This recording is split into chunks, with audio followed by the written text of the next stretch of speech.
Hey guys, tonight we begin with the remarkably stories of people who walked among knights, priests and peasants, and made Don't Go Out After Dark a permanent part of medieval times. So before you get comfortable, take a moment to like the video and subscribe, but only if you genuinely enjoy what I do here. And let me know in the comments where you're tuning in from and what time it is for you. It's always fascinating to see who's joining us from around the world.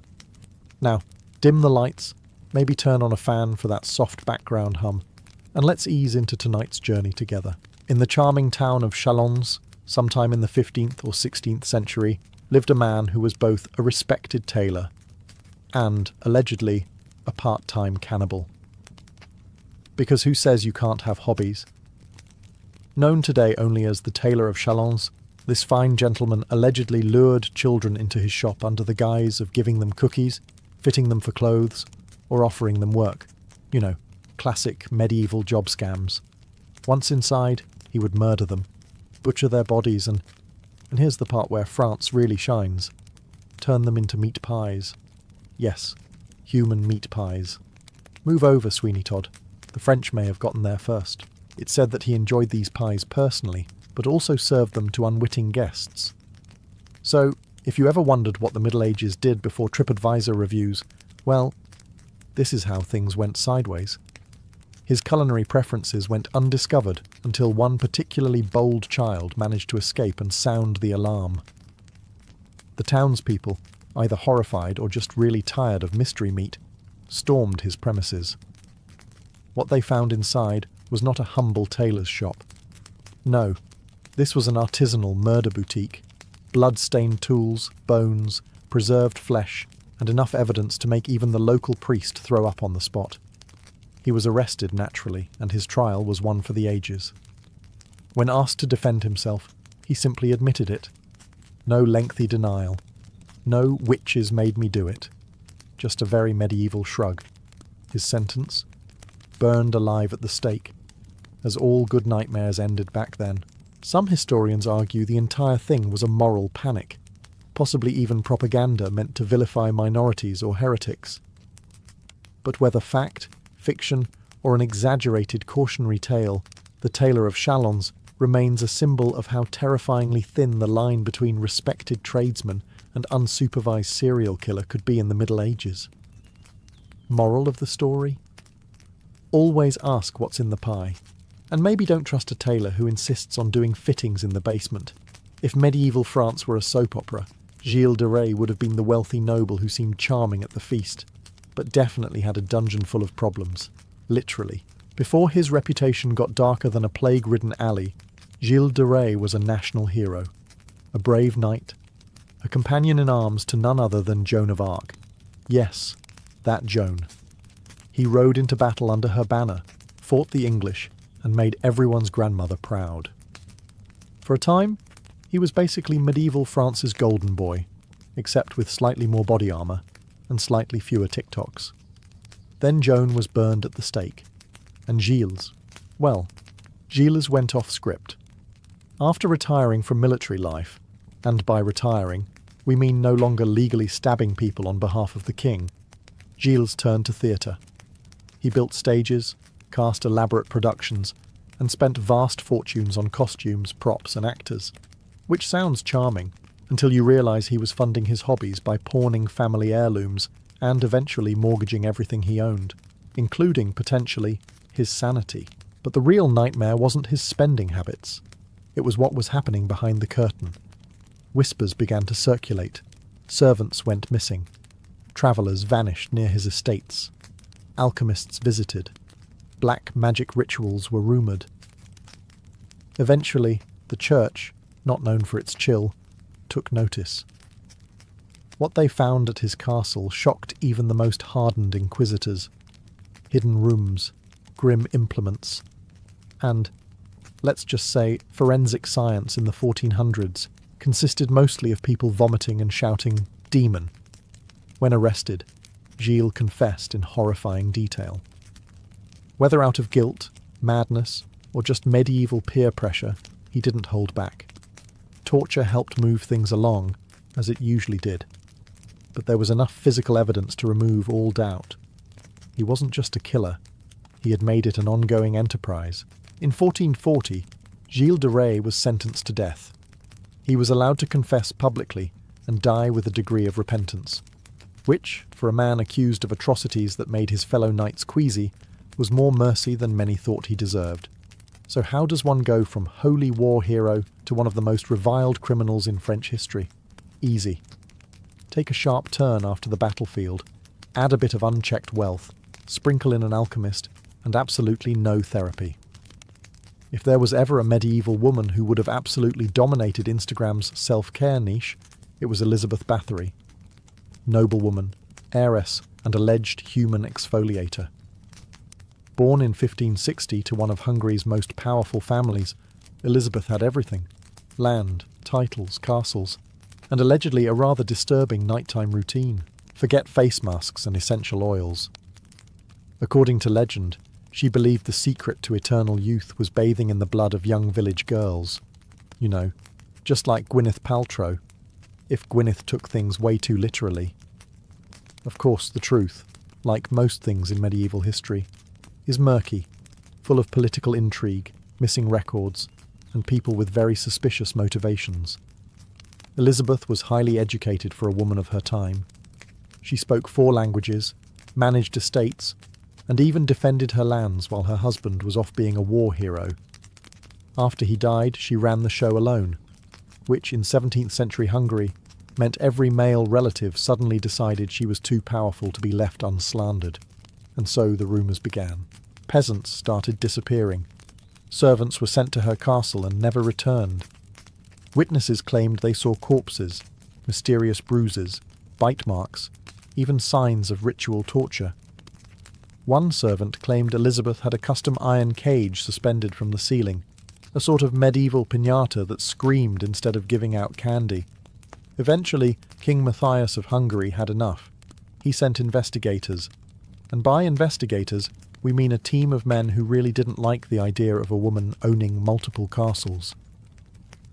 Elizabeth was arrested in 1610, not tried. That would be messy. Instead, her accomplices were tortured and executed, while she was quietly bricked into a room in her own castle. Literally. Just a hole in the wall for food, home arrest, medieval edition. Modern historians argue that she may have been the victim of a frame job. The accusations conveniently allowed powerful men to seize her lands. After all, who needs legal precedent when you can just yell witchcraft and call it a day? Still, guilty or not, the Blood Countess became legend. A mix of true crime, folklore, and horrifying skincare myths that somehow persist to this day. Moral of the story: if your beauty routine involves any kind of blood, you've probably gone too far. Even for the Renaissance. Germany in the late 1500s was not exactly a place known for its calm rationality.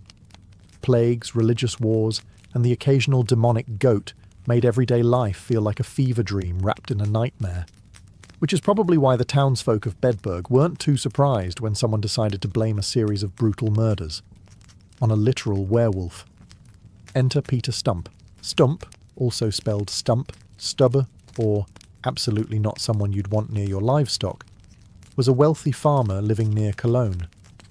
By day, he seemed respectable, owned land, had kids, paid taxes, probably waved politely at neighbours. By night? Well, that's where things get hairy.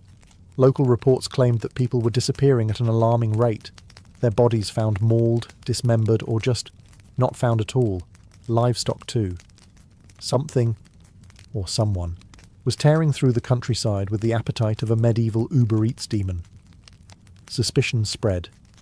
Eventually, the townspeople captured Stump after what was described as a werewolf hunt, which is a phrase you don't hear much outside of bad fantasy novels and even worse legal trials. Under torture. And when we say torture, we mean the kind of enthusiastic bone-snapping popular with inquisitors. Stump confessed to a lot, not just murder.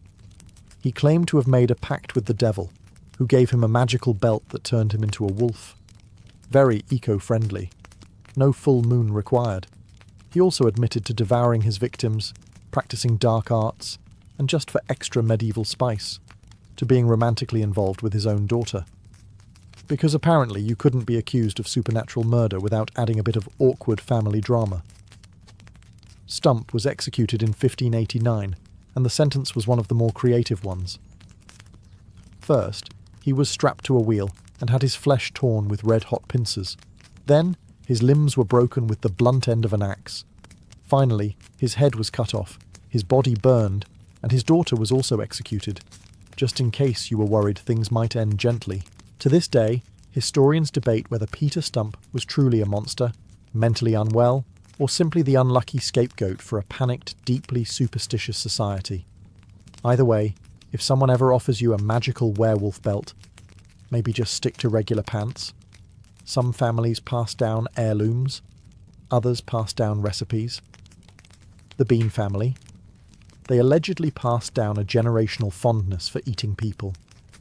Welcome to the legend of Alexander Sawney Bean, a man who, according to 16th century Scottish folklore, decided that living in a coastal cave with his wife and eventually 40-plus offspring was just the right balance of privacy, savings, and casual cannibalism. Now, historians still debate whether Sawney ever existed. His story doesn't show up in records until centuries later, and much of it feels like a fever dream made up after too many mugs of questionable ale. But let's not let historical accuracy get in the way of a perfectly good bedtime horror story. According to legend, Sawney Bean and his wife moved into a cave on the Scottish coast near Ayrshire. The cave was deep, dark, and inaccessible during high tide, basically the medieval version of a gated community, if your idea of comfort includes dripping seawater and echoing screams. There, they raised a very large, very interconnected family. And by interconnected, we mean the Bean family tree resembled more of a circle. Incest was apparently the only thing more abundant than the body count. How did they eat? Well, they didn't farm, or fish, or trade. Instead, they ambushed travellers on nearby roads, dragged them back to their lair, dismembered them, salted the remains for later, and tossed the bones into sea cave piles. If this is starting to sound like a particularly grim episode of MasterChef, you're not alone. Over the years, hundreds of people vanished along that stretch of road. Locals suspected witches, monsters, or English tax collectors. No one thought to look inside a dank coastal cavern populated by a murderous, meat-eating commune with all the charm of a haunted sausage factory. Eventually, the king himself, usually too busy invading England or ignoring famines, got involved. A search party finally discovered the Beans' cave, along with evidence of their horrific hobby. Body parts hanging like medieval charcuterie, barrels of salted limbs, and generations of people who had never seen the sun or a vegetable. The entire clan was arrested and executed without trial. Most were burned alive. The others were hacked apart. Apparently, even 16th century justice had its limits, and patience. Real or not, the Sawney Bean story serves as a reminder.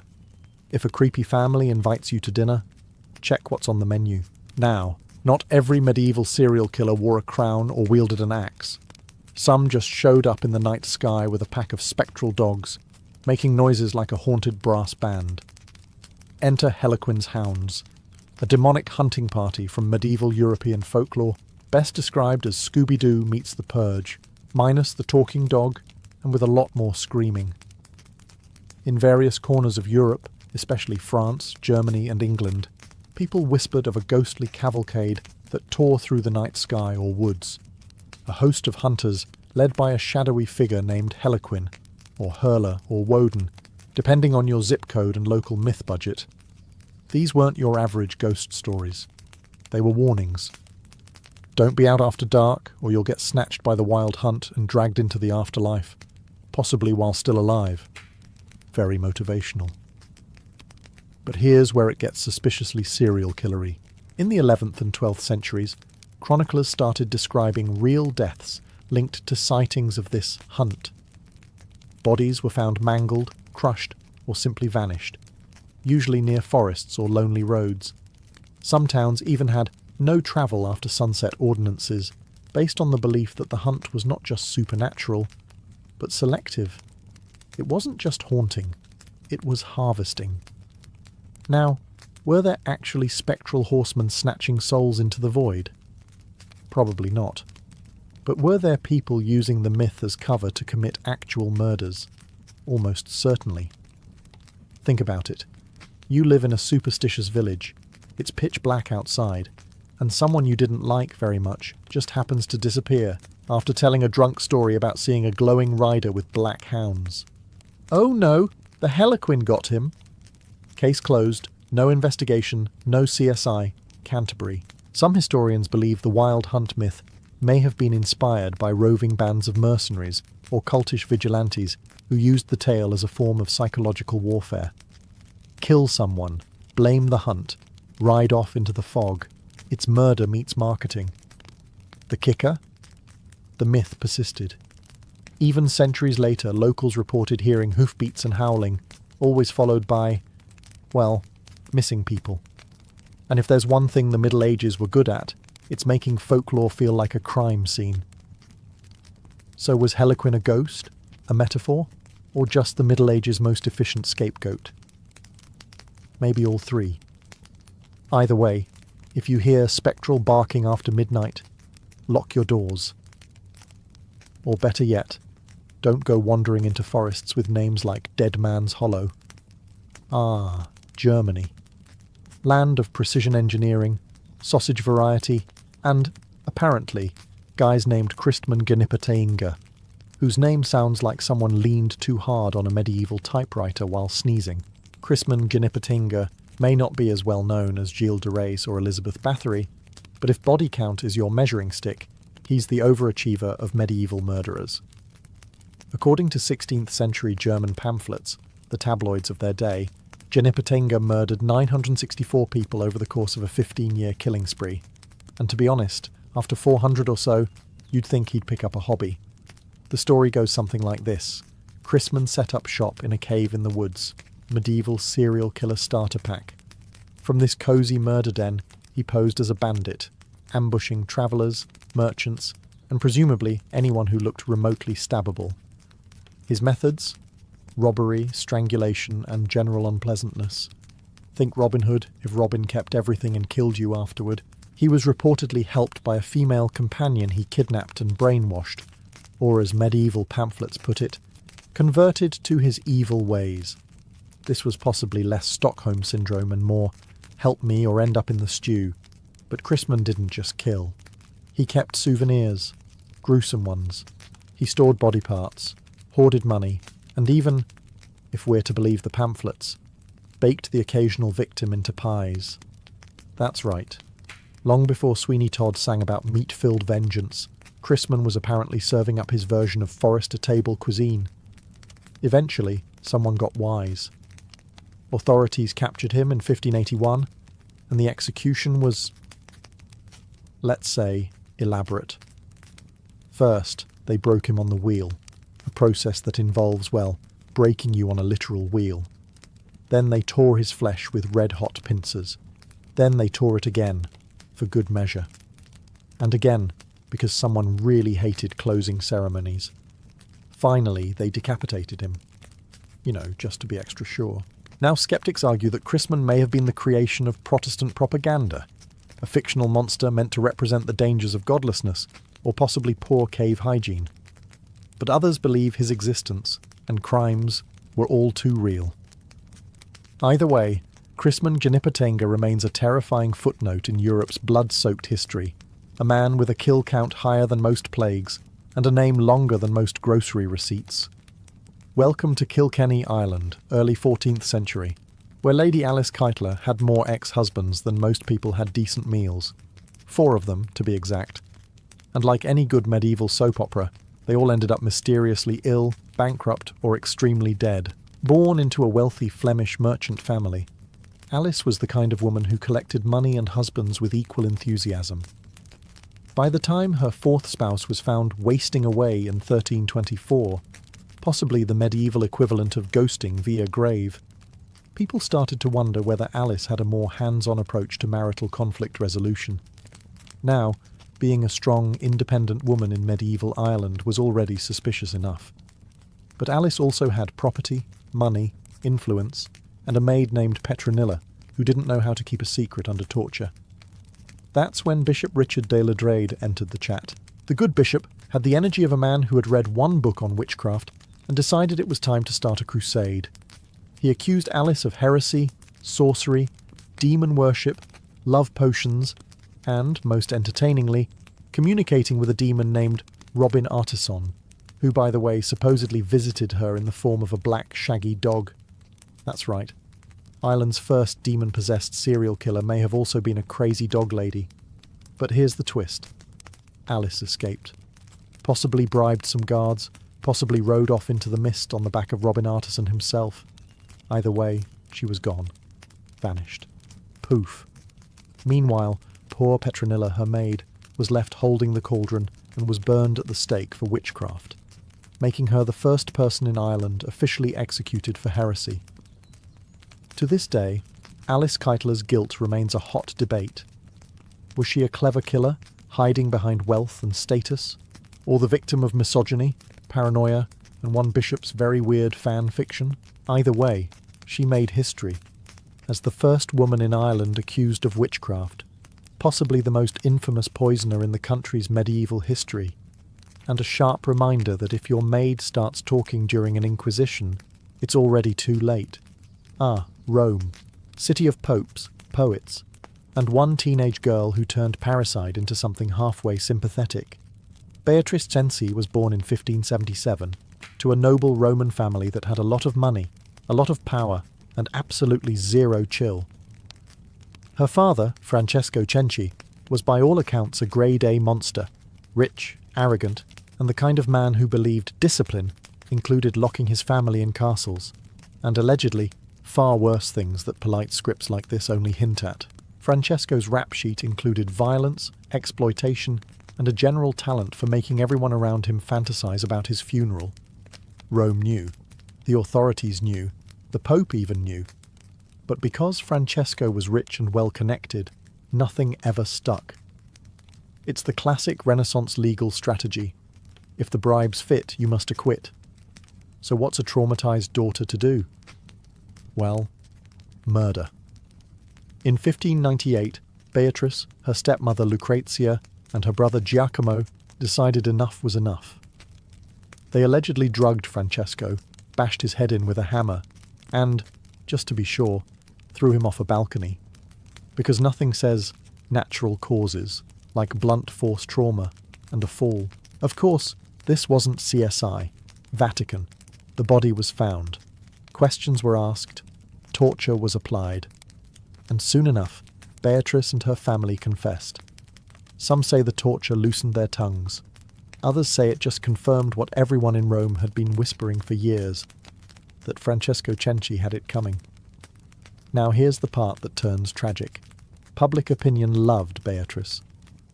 The people saw her not as a killer, but as a martyr, a young woman who had done what the courts never could. Petitions poured in. Crowds begged the Pope for mercy. The Pope said no. On September 11th, 1599, Beatrice was beheaded in front of a massive crowd. The executioner reportedly held up her head, and the crowd wept, because for once the killer wasn't the villain. She was the symbol of a system that protected monsters and punished their victims. If you've ever watched Game of Thrones and thought, wow, that poison plot was clever, just know the Italian women of the Renaissance were already light years ahead. These weren't just housewives with a grudge. They were professionals, artisans, chemists, entrepreneurs of death. They were the poisoners of Italy. Let's rewind to Renaissance Rome and Naples, places teeming with corrupt clergy, lusty nobility, and arranged marriages where "till death do us part" was often taken as a suggestion. Here, in the shadows of palaces and convents, a quiet trade emerged.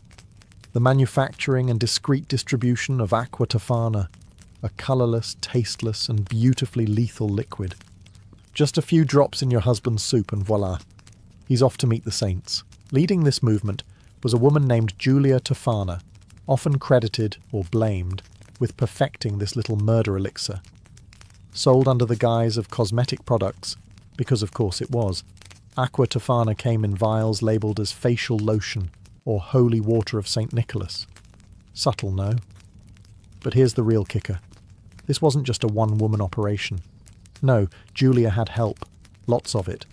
Female apothecaries, widows, midwives, and even nuns allegedly became part of a shadowy network that served dissatisfied wives looking to edit their marital contracts permanently.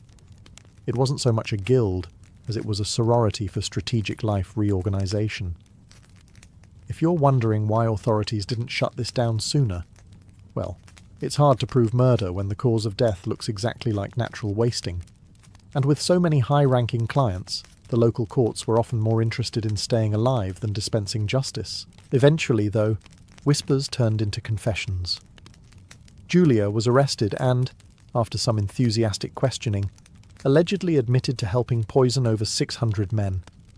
Others placed the number far lower, suggesting legend inflated the scale.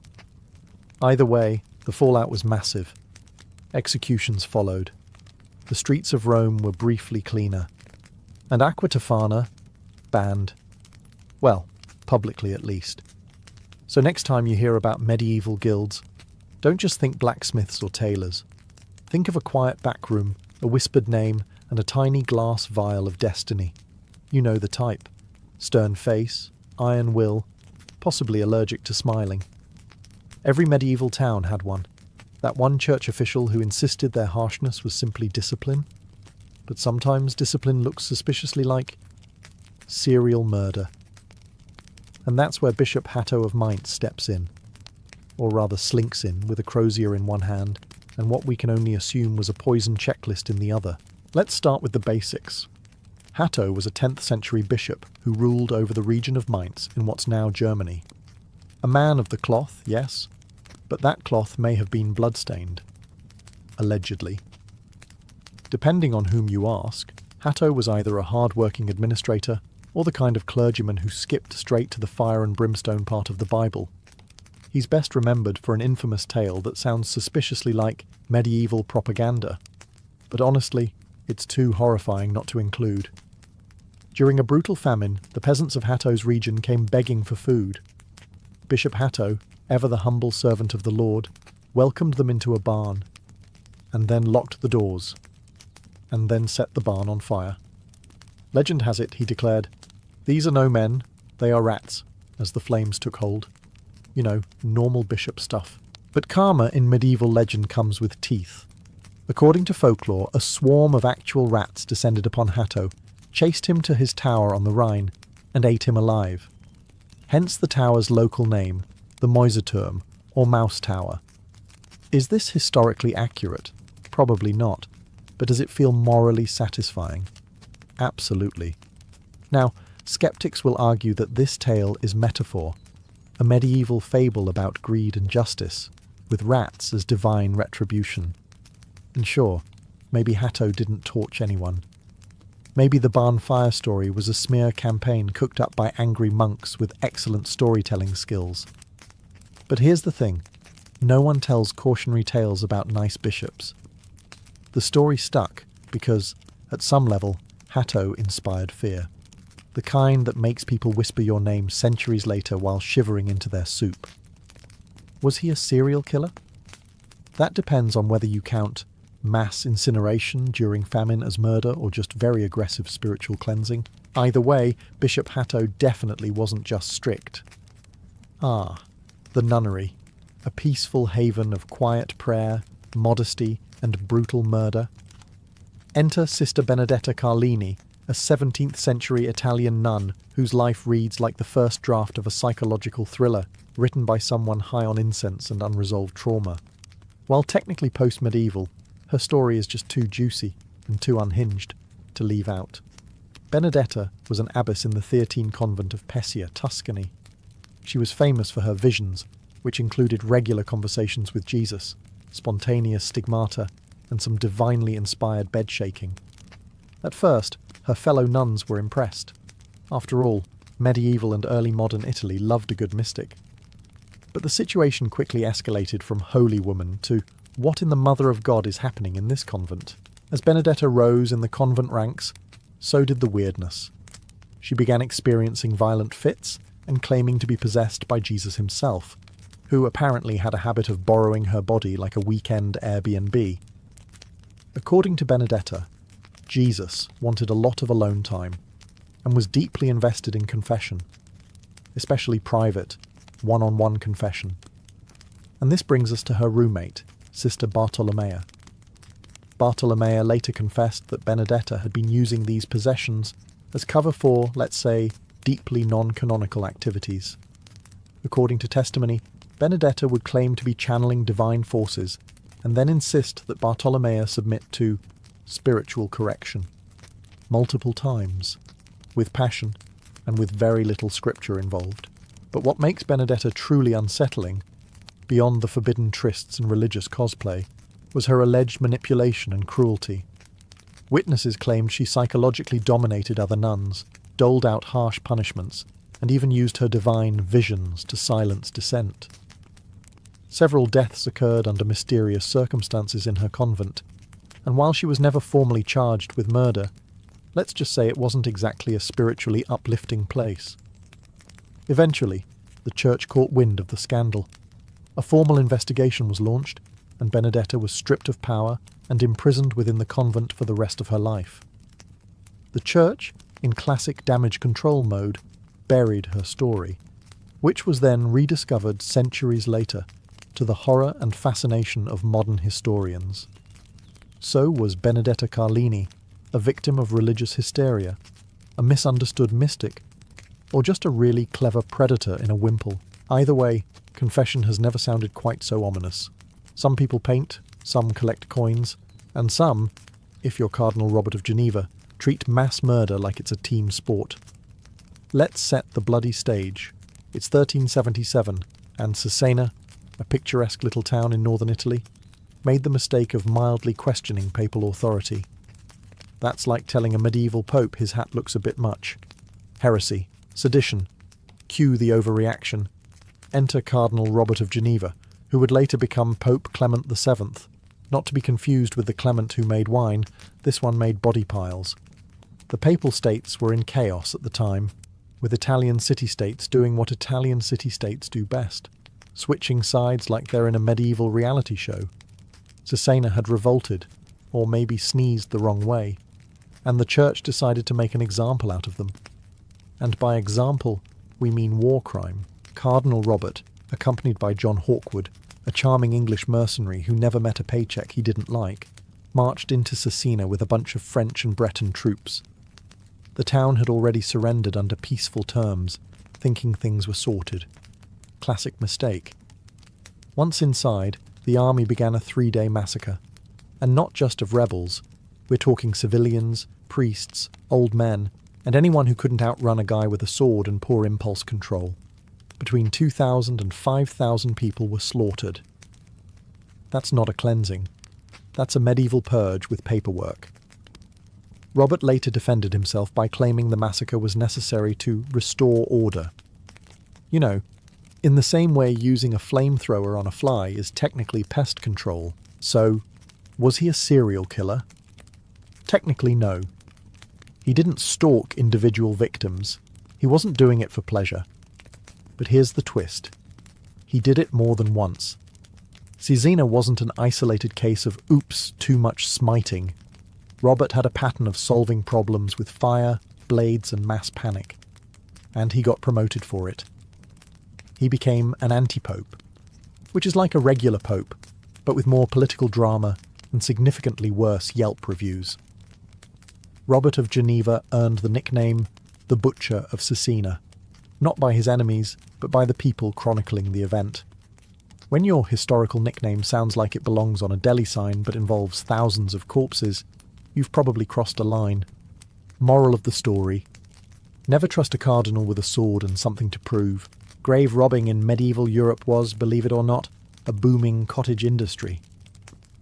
While modern people might complain about student loans or housing prices, medieval peasants had slightly different side hustles, like looting fresh graves, selling teeth, and occasionally misplacing the definition of deceased. Welcome to the cheerful tale of the resurrection men, not to be confused with literal resurrection, which they were not qualified for. though they often gave it a go anyway. These weren't your standard post-burial grave robbers. No, this gang specialised in pre-burial withdrawals. Let's focus on one case from 14th century Bohemia, where a particular band of gravediggers/opportunists developed a habit of helping people pass on before they actually had. In other words, if someone looked a bit pale, a bit limp, or, heaven forbid, merely unconscious, the resurrection men might decide to help nature along with a shovel, or a rock, or, in one recorded case, just by burying them anyway. These were rough times. Death was practically a roommate.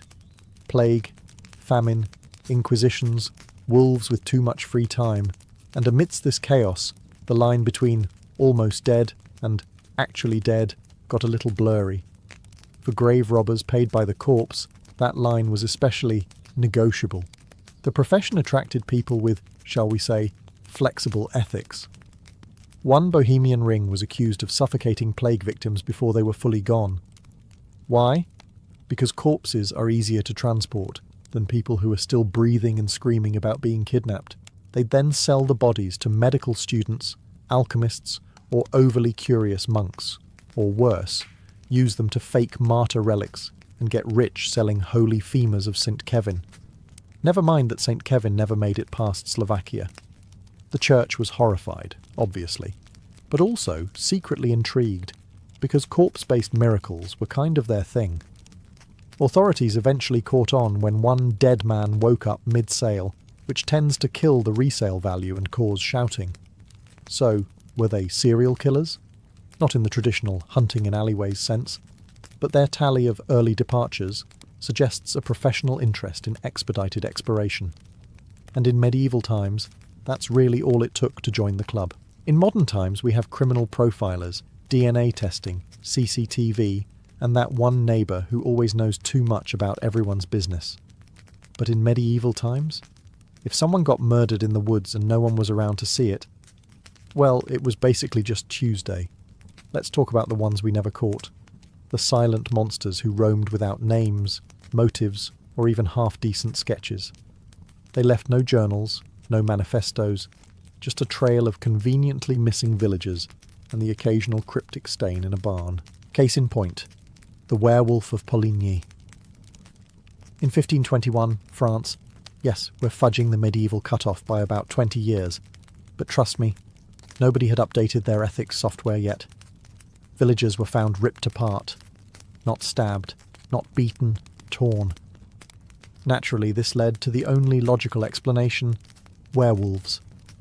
3 men were eventually arrested and confessed, but if you've ever tried saying "I'm not a werewolf" while being mildly waterboarded with wine and guilt, you'll understand why confessions in medieval Europe aren't exactly reliable. Then there's the Crossroads Killer in Eastern Europe, a series of unsolved disappearances near merchant routes between Poland and Ruthenia. Bodies, when found, were often mutilated and dumped near crossroads, a traditional dumping ground for anything unholy, including old boots, pagan idols, and apparently serial killers' leftovers. The crimes were blamed on everything from highwaymen to witches to demonic woodcutters. The real killer? We'll never know. Let's not forget the monastery murders of Devon, circa 1304. 4 monks disappeared over a single winter. Locals blamed wolves. Wolves, for their part, issued a formal denial. A 5th monk survived and was found naked, muttering about the one in the red hood. No culprit, no trial, just lots of awkward silence and hastily rewritten abbey records. These phantom killers had several advantages. 1. They lived in an era where death was expected. 2. Witnesses could be bribed with a chicken and some fear of hell. And 3. No fingerprints, no forensics, and definitely no podcasts about their crimes. So when we talk about the most notorious medieval serial killers, spare a thought for the ones who never made it into the annals. Not because they weren't brutal, but because they were just that good at staying in the shadows. Eleanor was born in 1122 into a world that would soon feel her presence like a storm breaking over calm seas. She was the daughter of William X, Duke of Aquitaine, and Eanor de Châtellerault, and from her earliest years she absorbed the culture and grandeur of one of Europe's richest duchies. Aquitaine was not some backwater county. It was a land of abundance, where vineyards spilled over rolling hills, troubadours sang of love and valour, and courts buzzed with poetry and music. Unlike the rigid and often dour northern kingdoms, the south of France lived with passion, style, and an almost Mediterranean flair. It was into this environment that Eleanor was raised, and it would shape her worldview for the rest of her long life. Tragedy struck early, however.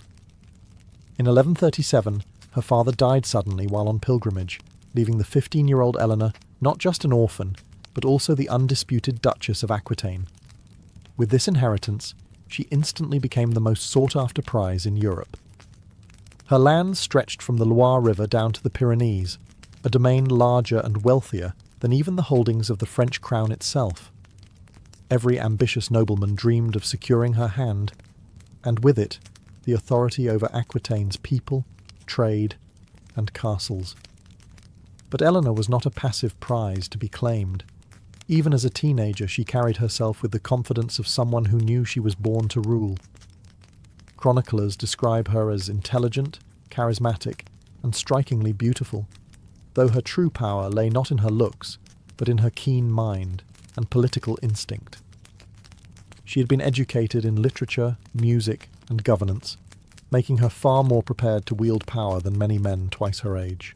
It did not take long for the King of France, Louis VI, to recognise that such a duchess could not be left vulnerable to rival suitors. He swiftly arranged for Eleanor to marry his son and heir, the young Louis VII. Within months of her father's death, Eleanor was escorted north, surrounded by an armed guard to ensure her safety. The girl from the cultured courts of Aquitaine was about to enter a harsher, colder world, the throne of France. Eleanor of Aquitaine had begun her journey, not as a quiet bride, but as a ruler in her own right, and she was only just getting started. At just 15, Eleanor was thrust into a new role, Queen of France. Her marriage to Louis VII in 1137 was not the union of equals she might have imagined. It was a collision of two very different worlds. Louis, raised in a cloistered, pious environment, had once been destined for the church before the unexpected death of his older brother made him heir to the throne. He carried into marriage a monk's austerity, preferring prayer and ritual over laughter and feasting. Eleanor, by contrast, embodied the spirit of Aquitaine, vibrant, confident, and steeped in a culture that prized art, music, and poetry. Their union was less a meeting of hearts than a merger of political necessity. Paris, where Eleanor was now expected to rule beside her husband, felt bleak and cold compared to the warm, cultured south she had left behind. The French court was dominated by rigid traditions and suspicious courtiers, many of whom viewed Eleanor's independence as dangerous. They whispered about her boldness, her fashionable clothes, and her insistence on bringing troubadours and poets into the royal household. To the conservative elite, she was too outspoken, too flamboyant, too much. Yet Eleanor refused to shrink herself. She infused Paris with Aquitaine's love of refinement, commissioning music and literature, and setting the stage for what would later evolve into the ideals of courtly love. Still, her marriage with Louis quickly revealed its cracks. He was cautious, often indecisive, and more interested in spiritual matters than political manoeuvring. Eleanor, on the other hand, had been raised to govern and expected to be heard. Her sharp tongue and unflinching honesty frequently clashed with Louis's timidity. She mocked his hesitations, while he bristled at her ambition. Their differences, far from complementing one another, grew into sources of tension. Yet even in these early years, Eleanor showed the qualities that would make her one of Europe's most remarkable rulers. She advised her husband on matters of state, involved herself in diplomacy, and began to cultivate her own networks of influence. Though Louis was king, it was Eleanor's wealth and authority over Aquitaine that gave the crown much of its power. Without her, the French monarchy would have been far weaker.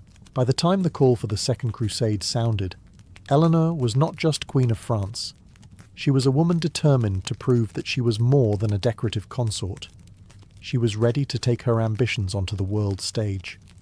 In 1147, the call went out across Christendom. The Second Crusade had begun. The fall of Edessa to Muslim forces shocked Europe, and Pope Eugenius III rallied the faithful to reclaim the Holy Land. Louis VII, eager to prove himself as a devout Christian king, quickly took up the cross. But what shocked contemporaries was Eleanor's decision. She too vowed to go east, not as a passive queen, but as a leader in her own right. Her choice was bold, even scandalous. Few women of her rank joined crusades, and even fewer did so with the determination to lead their own vassals. Eleanor summoned knights from Aquitaine, many loyal more to her than to her husband, and announced she would accompany them to the Holy Land. Chroniclers record the shock of the French nobility. Here was a queen not content to wait in Paris, but demanding a sword-bearing role in the most sacred war of the age. As the armies marched, Eleanor became a figure of fascination. She travelled at the head of her retinue, dressed in armour, commanding attention wherever she went. Troubadours would later romanticize her presence, claiming she embodied the very ideals of chivalry and courtly love. Yet her involvement also sowed discord. Louis, already insecure about his authority, found himself overshadowed by his wife's charisma and decisiveness. Soldiers whispered that they would rather follow Eleanor than their hesitant king.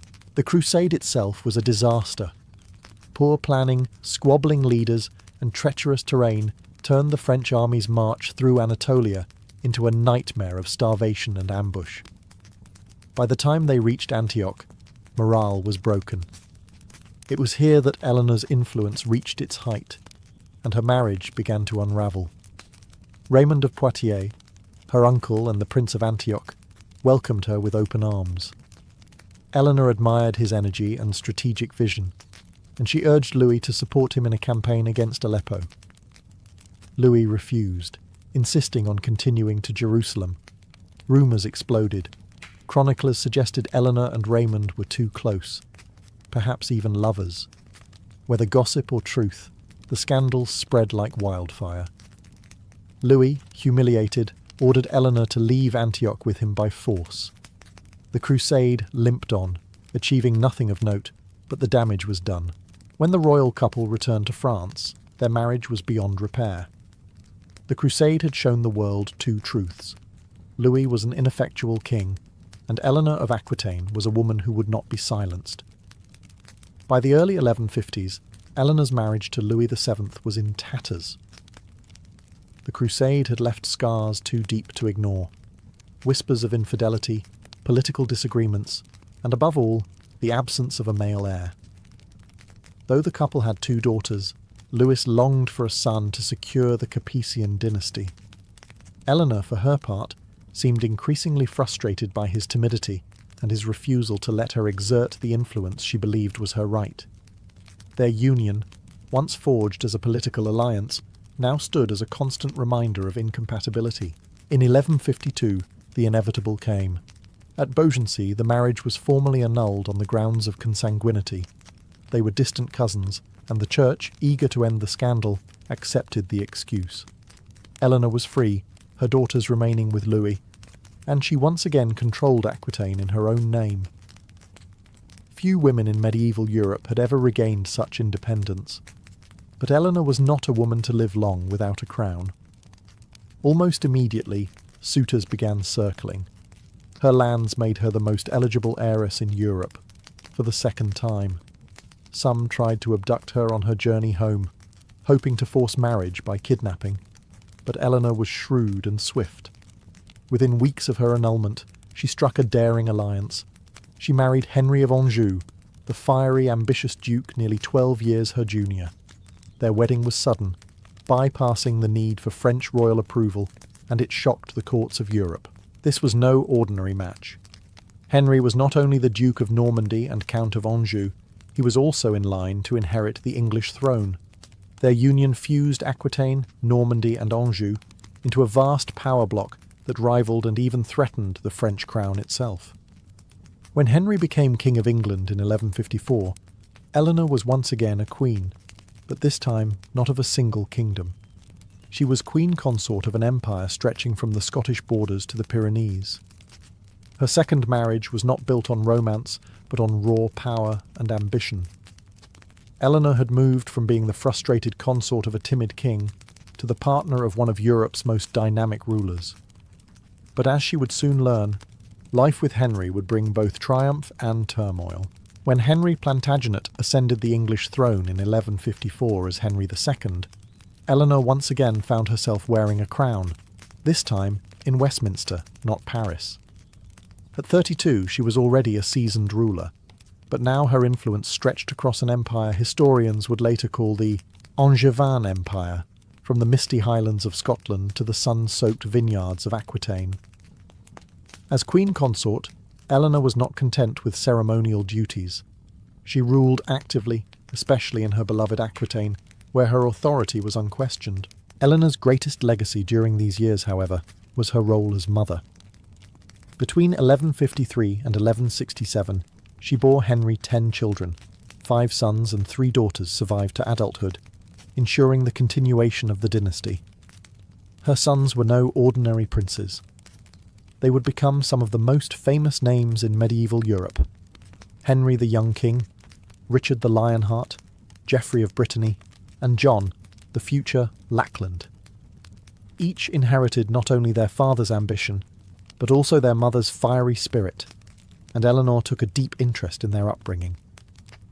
She encouraged them to see themselves not just as rulers, but as heirs to a culture of refinement. In her courts, she invited troubadours, poets, and scholars, exposing her children to the ideals of chivalry and courtly love. While Henry focused on law, administration, and expanding his dominion, Eleanor created a cultural identity for the dynasty that set it apart from the dour traditions of northern monarchies. But her marriage to Henry was far from blissful. Though united by ambition, the two were equally strong-willed, and sparks often flew. Henry was notoriously unfaithful, fathering children with mistresses, and Eleanor's pride bristled at the humiliation.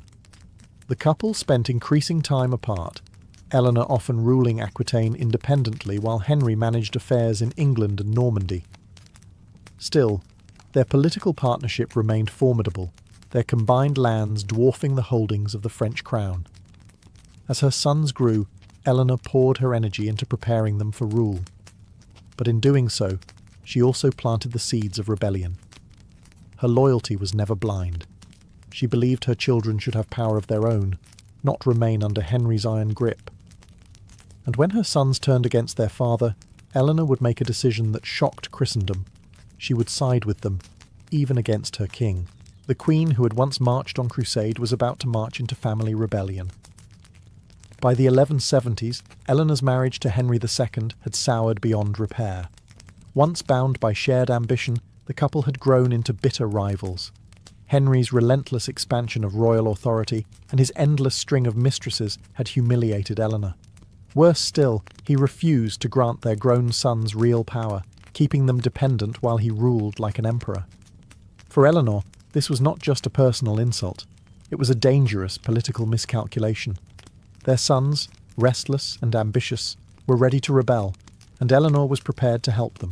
In 1173, the storm broke. Henry the Young King, frustrated at being crowned co-king without any true authority, allied with his brothers Richard and Geoffrey to rise against their father. Eleanor, ruling Aquitaine with increasing independence, encouraged their cause.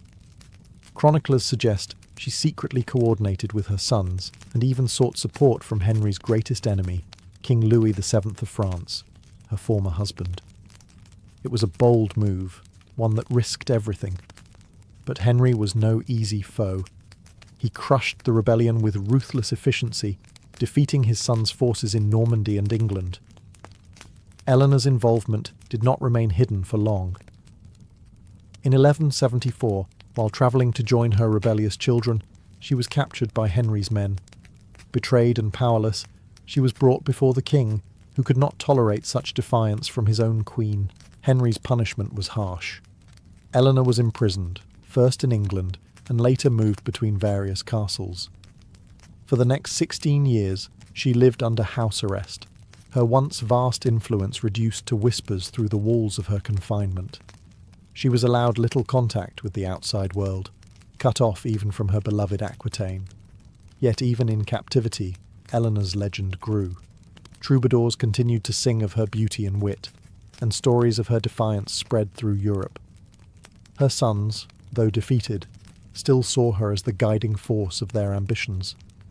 She became a symbol of resistance against Henry's suffocating rule, a queen who refused to bow quietly. Eleanor endured her imprisonment with patience and calculation, waiting for the moment when the tides of fortune would turn. That moment came in 1189, when Henry's death finally released her chains and restored her to the centre of power.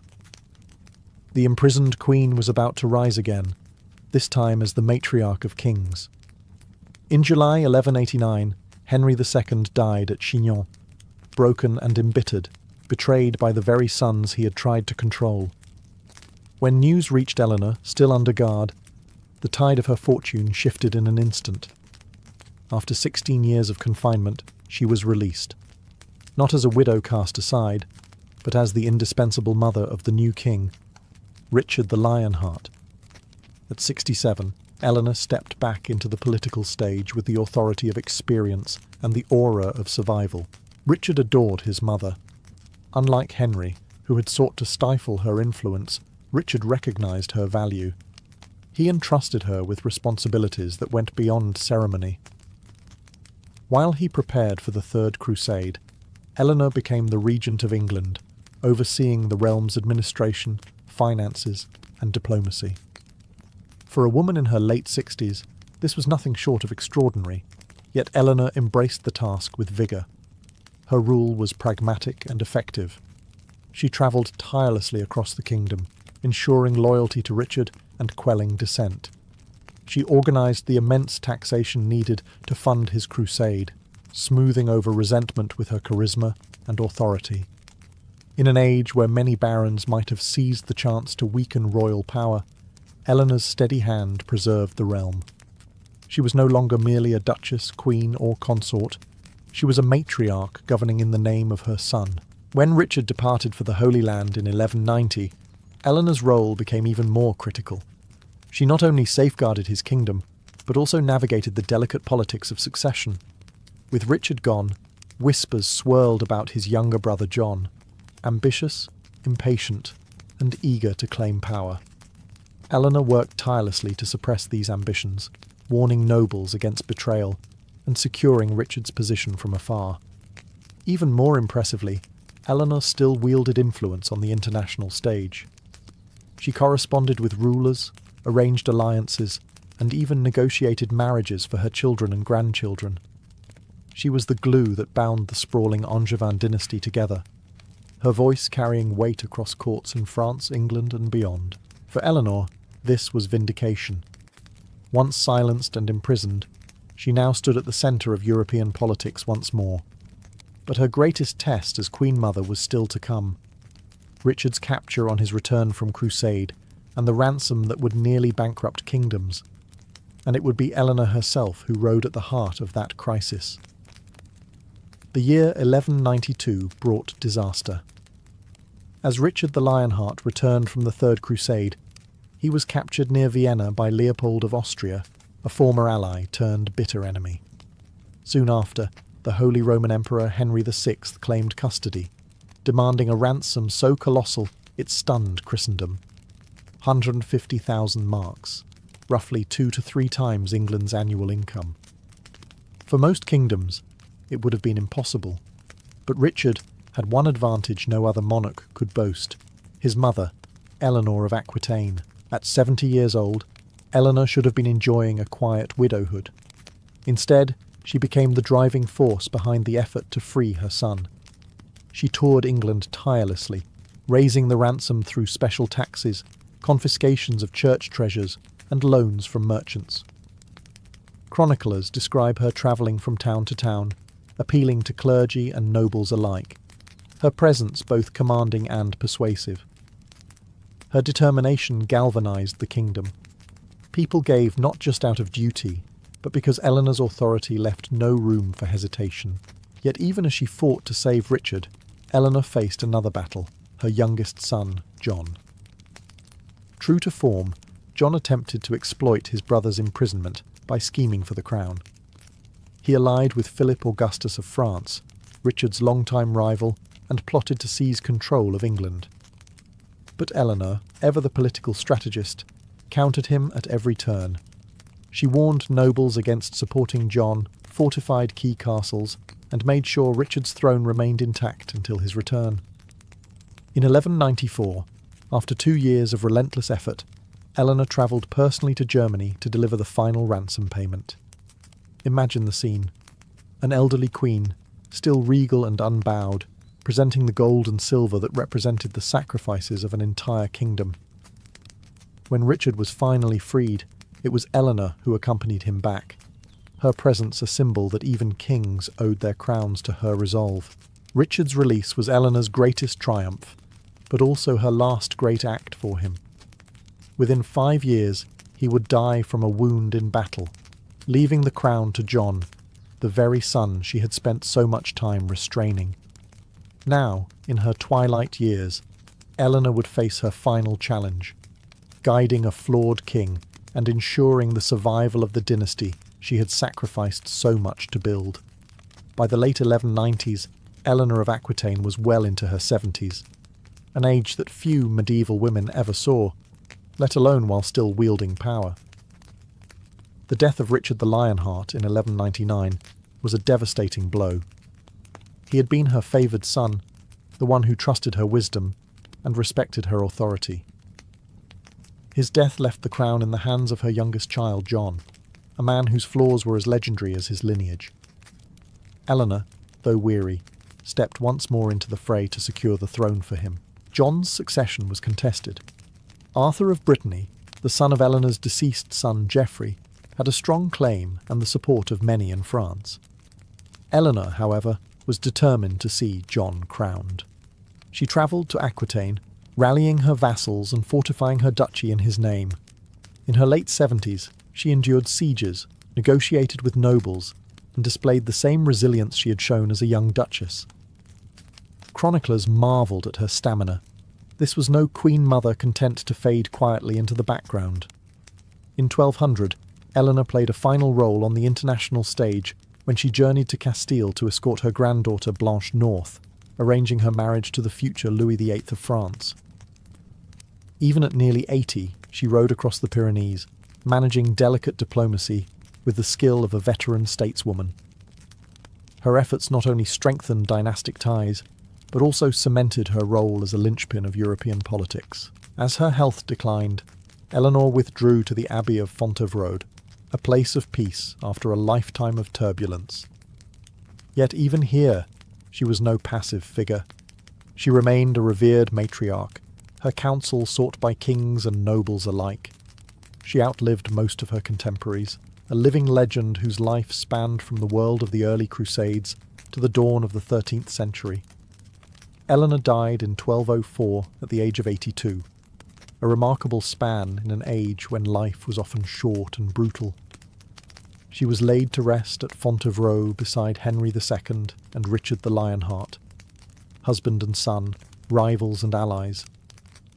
Her tomb effigy shows her not with folded hands in prayer, but holding an open book, as if still reading, still learning, still ruling. Her legacy was immense, a duchess, 2-time queen, mother of kings, patron of culture, and one of the most formidable women in medieval history. Eleanor of Aquitaine had lived not just one life, but many, and in each she had left an indelible mark on Europe. Long before swords were unsheathed or ships set sail, the Crusades began with something far quieter and more intimate: a vow.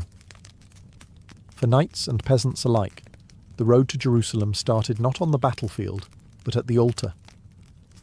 In the dim light of medieval churches, men and women stood before priests, confessing their sins and swearing to take the long, dangerous road east. This was no casual promise. It was a binding oath, spoken aloud and sealed with the sign of the cross. When someone took the cross, it wasn't just a metaphor. The priest would bless strips of cloth, shaped into small red crosses, and sew them onto the pilgrim's cloak or tunic. That symbol instantly transformed the wearer. A farmer was no longer just a farmer. A knight was no longer just a knight. They were now crucessignati, marked by the cross, publicly and permanently committed to the journey. From that moment, their lives were no longer their own. They belonged to God's cause. This vow carried profound weight. It was believed that the pilgrimage itself, regardless of survival, could cleanse the soul. To walk to the land where Christ had lived, died, and risen was considered the highest form of devotion. And the risks were enormous. Pilgrims knew they might never return. Bandits, disease, starvation, and war made the road to Jerusalem one of the most perilous undertakings of the Middle Ages. Yet still, people flocked to swear the vow. For knights, the commitment was doubly heavy. They were not only promising to walk the pilgrim's road, but also to defend it with their swords. The crusade was framed as both journey and war, a march of penance that would end, if God willed it, with the liberation of the Holy Sepulchre. For commoners, the vow often meant abandoning farms, families, and entire livelihoods. To take the cross was to embrace uncertainty, trusting that heaven itself was watching. This act of devotion was deeply public. Families wept as fathers, sons, and daughters donned the cross, knowing the journey might claim their lives. But there was pride too. In towns across Europe, pilgrims became walking symbols of faith, marked by the simple red cloth that told the world they were bound for Jerusalem. The Crusades, then, began not in blood, but in faith, each campaign fueled first by the whispered words of a vow and the quiet courage it demanded. Once the vow was taken, the pilgrim's journey was sanctified with blessings and promises. The Church understood that no one would leave hearth and home, risk life and fortune, without powerful spiritual incentives. And so, indulgences became the heartbeat of Crusader culture. Popes, bishops, and priests proclaimed that those who marched east were not merely travellers, but soldiers of Christ. To them was offered what no earthly treasure could rival: remission of sins. For many medieval Christians, burdened by the constant fear of damnation, this was salvation wrapped in parchment and seal. Urban II's fiery call in 1095 at Clermont had made it clear: whoever goes to Jerusalem, if only out of devotion, shall have immediate remission of sins. These words echoed across Europe, binding spiritual reward to physical journey. The blessings came in layers. Before departing, crusaders received mass and holy rites, often kneeling barefoot before bishops as prayers were said for their safe travel. Some carried with them relics, small fragments of saints' bones, bits of cloth, or even soil from holy sites, believed to grant divine protection. Priests sprinkled pilgrims with holy water and gave them tokens of faith, assuring them that every mile walked was counted in heaven's ledger. But indulgences were more than abstract promises. They shaped the psychology of the Crusaders. For the poor peasant, it meant escape from the weight of everyday sin. For the knight, often stained with the blood of battles and feuds, it offered a chance at redemption. The Church preached that fighting in the East could cleanse the guilt of killing, because this time the sword was raised in God's service. To die on the road to Jerusalem was not failure, but martyrdom, a ticket to paradise. These spiritual rewards gave the crusade its unique identity. Unlike a simple pilgrimage, where one sought personal salvation, the crusade combined penance with military duty. Each prayer before departure, each blessing, and each indulgence transformed the dangerous journey into a sacred mission. Even the hardships ahead, hunger, thirst, wounds, were reframed as part of the pilgrim's penance. In the eyes of those who swore the vow, the road was not paved with despair, but with hope. Every blister, every drop of sweat, every heartbeat under the burning sun was a step toward cleansing the soul. In Crusader culture, blessings and indulgences weren't just comforts. They were the very fuel that kept men and women marching toward the distant, shimmering promise of Jerusalem. Once the vow was sworn and indulgences secured, the reality of pilgrimage began, the road itself. Reaching the Holy Land was no short stroll. It was a trek across continents, rivers, mountains, and deserts. Pilgrims and crusaders had two main choices, by land or by sea. Each path carried its own perils. The overland route wound through the heart of Europe, across the Alps and down through Hungary, the Balkans, and Byzantine territory. It was a march that could take months, even a year. Entire villages seemed to uproot themselves as peasants, priests, and knights joined the throngs heading east. Chroniclers describe endless processions of wagons creaking along muddy tracks, women carrying children, and priests leading hymns to keep spirits high. Yet the road was also dangerous. Robbers preyed on the weak, supplies often ran short, and local lords sometimes resented the flood of strangers trampling through their lands. The sea route promised swifter passage. Pilgrims boarded ships in Italian ports like Venice, Genoa, or Bari, sailing toward Constantinople or directly to the Levant. But the Mediterranean was no gentle highway. Storms could sink entire fleets, while disease spread like wildfire in the cramped, filthy holds of medieval ships. Many who set sail never saw land again, their bones claimed by the sea. Travel was penance in itself. Food was scarce, often little more than hard bread and thin stew. Fresh water was a luxury. Disease, dysentery, fevers, plague stalked the camps where thousands gathered each night. Those who survived bore the marks of the road, blistered feet, gaunt faces, and scars from encounters with brigands or hostile locals.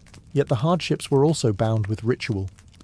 Pilgrims stopped at shrines along the way, praying before relics that promised protection.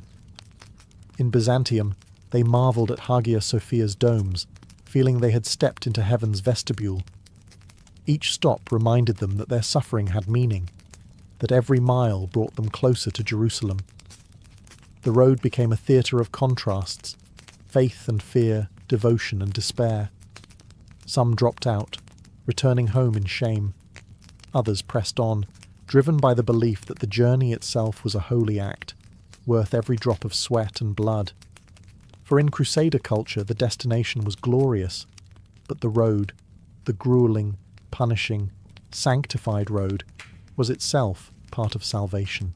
For those who survived the long, punishing journey, the sight of Jerusalem was overwhelming. Pilgrims who had trudged across Europe or braved the storms of the Mediterranean often wept when they first glimpsed the city's walls.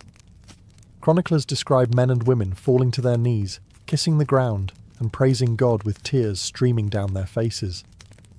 To them, this was no ordinary destination. It was the earthly heart of heaven.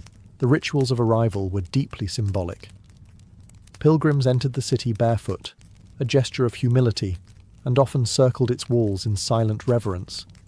Many went directly to the Church of the Holy Sepulchre, the site where Christ was believed to have been crucified, buried, and resurrected.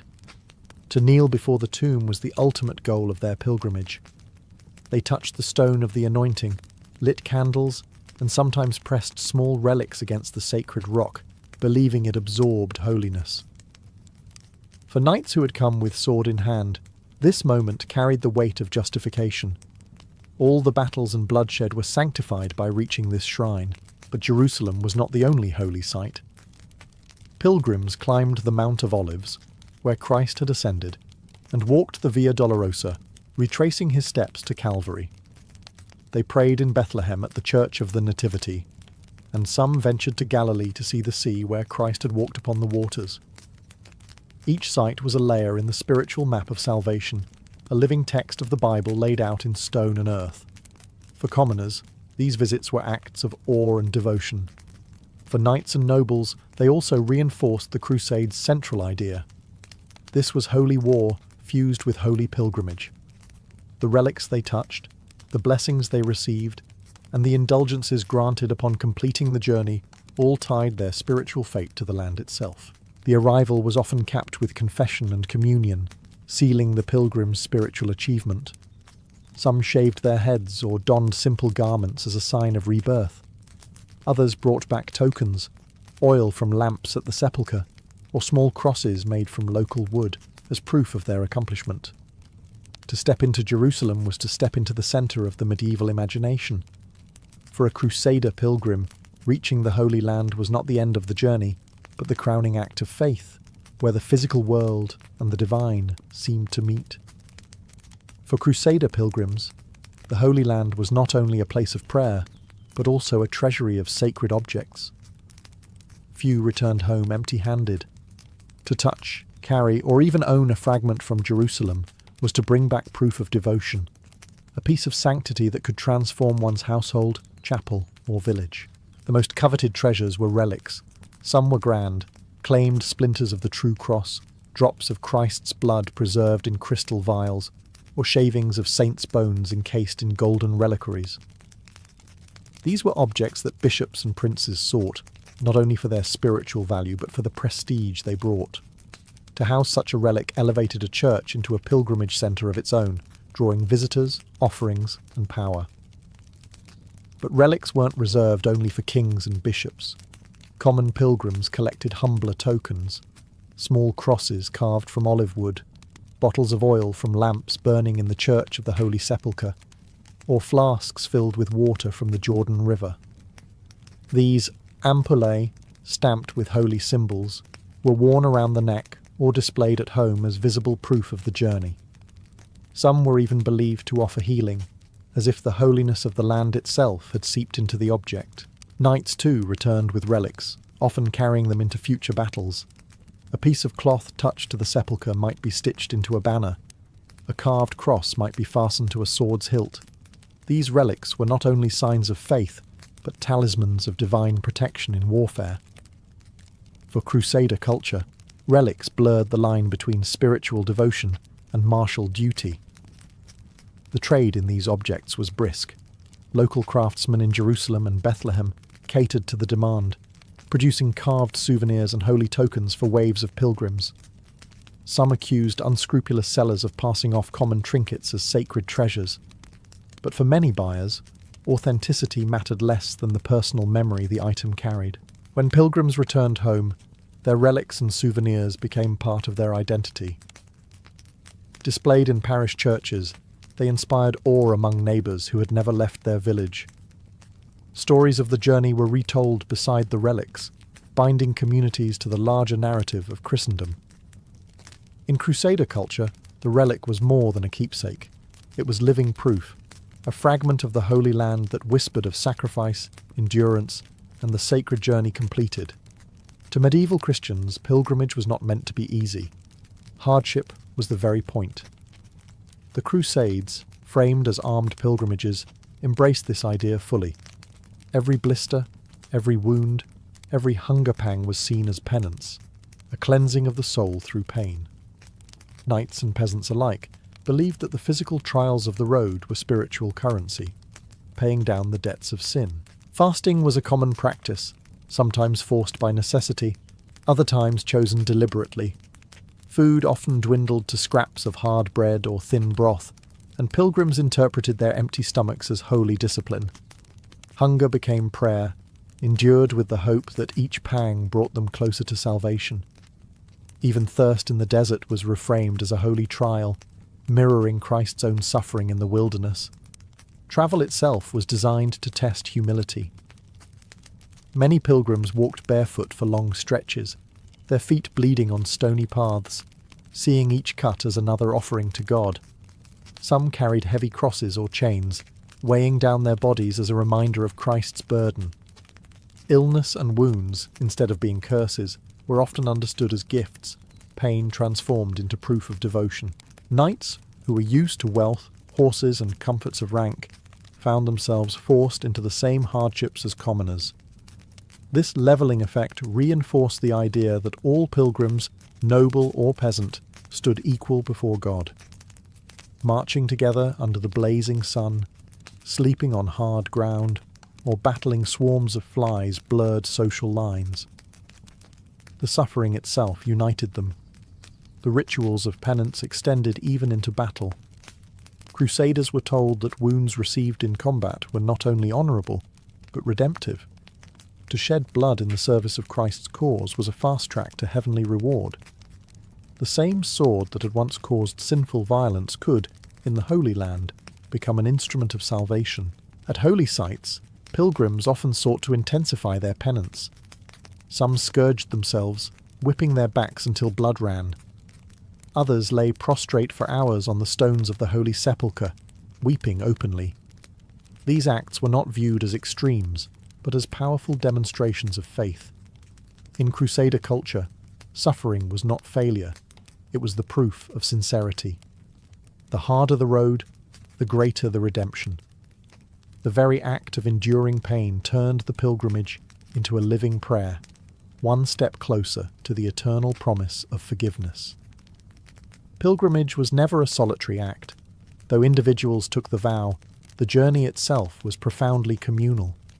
To survive the long march to Jerusalem, Crusader pilgrims leaned on one another, forging bonds that blurred the lines of class, wealth, and status. In this shared trial, a knight, a priest, and a peasant might walk side by side, united by the cross stitched on their cloaks. Brotherhood began at home, when groups from the same town or region set out together. Known as confraternities, these bands of pilgrims pooled resources, shared food, and protected one another along the way. They sang hymns in unison, prayed as a body, and comforted each other through illness and death. In a world where travel was perilous, fellowship was both practical and spiritual. Each pilgrim saw the others not just as companions, but as fellow soldiers of Christ. Knights often took this communal spirit further, pledging to defend the weaker members of the group. Chronicles describe armed crusaders guarding caravans of peasants, treating the safeguarding of unarmed pilgrims as part of their holy duty. At night, nobles and commoners alike camped together, eating from the same pots and sharing stories around the fire. The hardships of the road stripped away some of the rigid hierarchies of medieval life, if only temporarily. This sense of unity extended into rituals of death. Pilgrims who died on the road were not left unmarked. Their companions buried them with prayers and makeshift crosses, believing that even if they never reached Jerusalem, their vow had been fulfilled in heaven's eyes. In this way, every member of the group carried the weight of the others, ensuring that no pilgrim's sacrifice was forgotten. The Brotherhood of the Cross also inspired the rise of formal military orders, like the Knights Templar and Hospitallers. These groups institutionalized the idea of defending pilgrims, creating permanent communities dedicated to both martial protection and spiritual service. They became symbols of the fusion between pilgrimage and warfare, embodying the communal ethos of the crusade on a grand scale. On the pilgrim road, loneliness gave way to solidarity. Every hymn sung, every burden carried, every grave dug deepened the sense that they were more than individuals. They were a body of Christ's faithful, journeying together toward redemption. The road to Jerusalem was brutal, but it was never walked alone.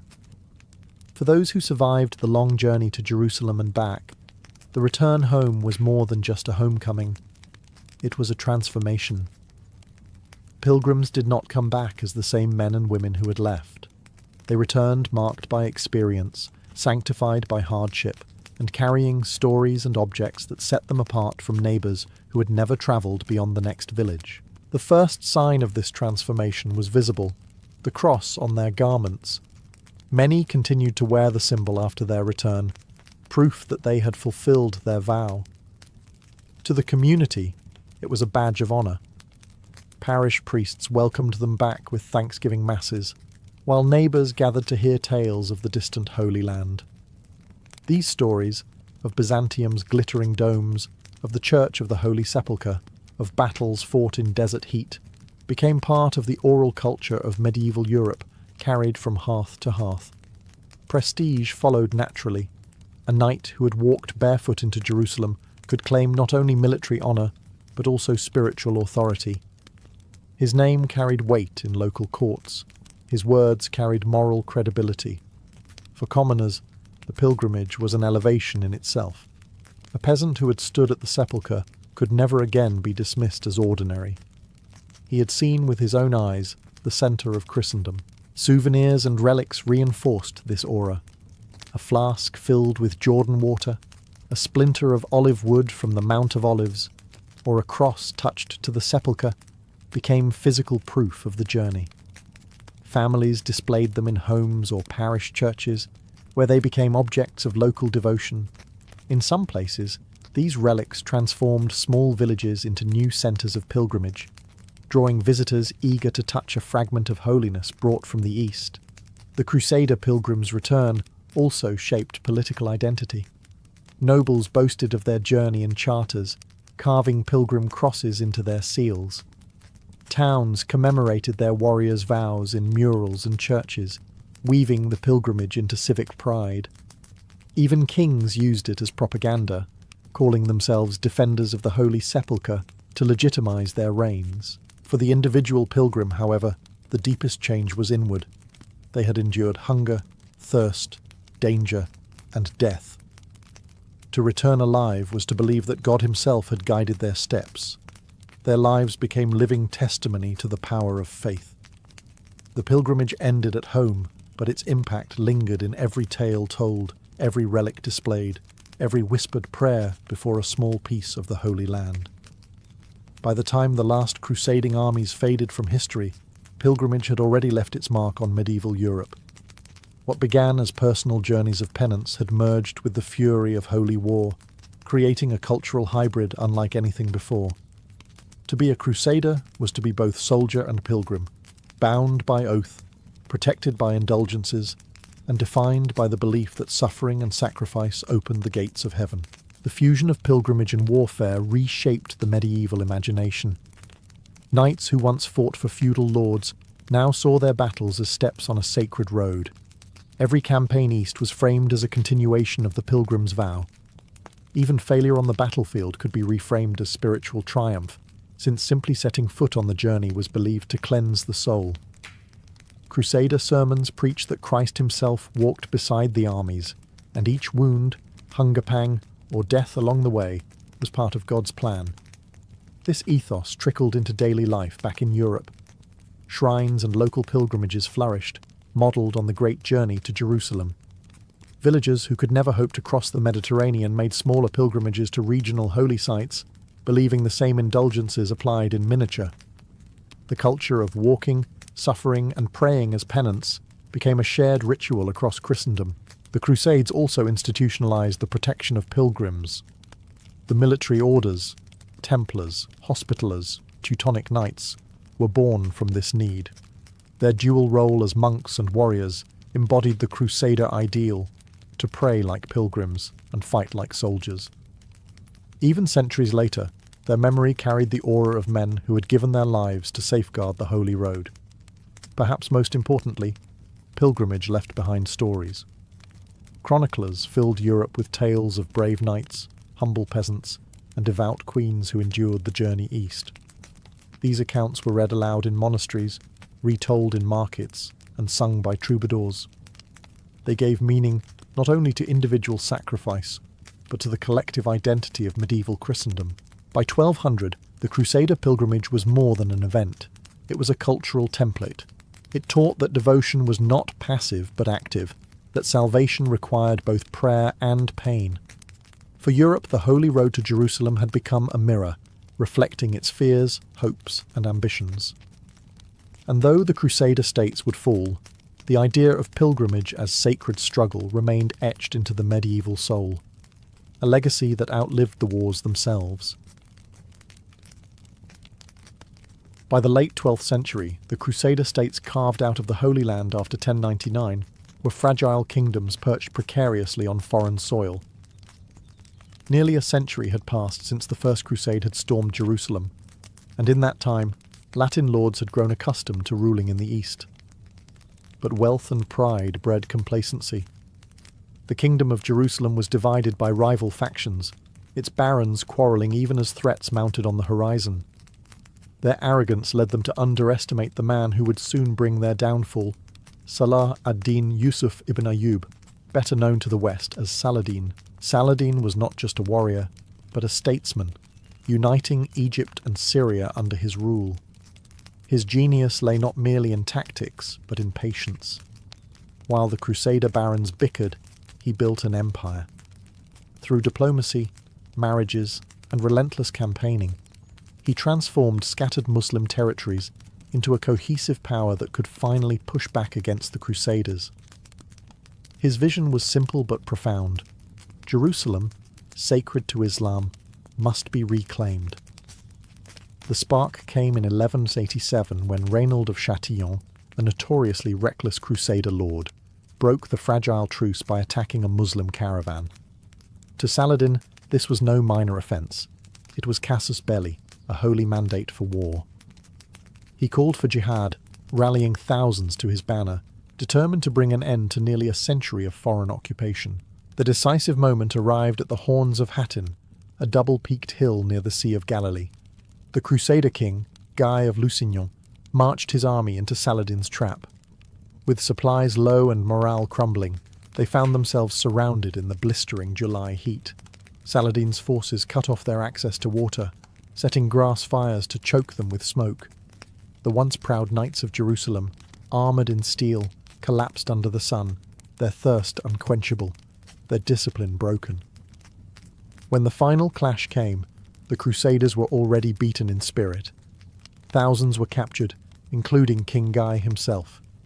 The true cross, Christianity's most sacred relic, was seized by Saladin's men, a symbolic and psychological blow as devastating as the battlefield defeat itself.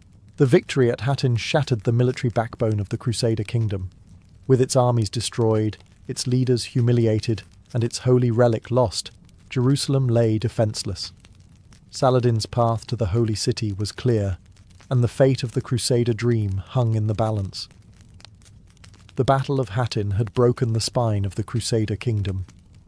With their army annihilated and their king in chains, the lords of Jerusalem could do little but watch as Saladin's forces advanced.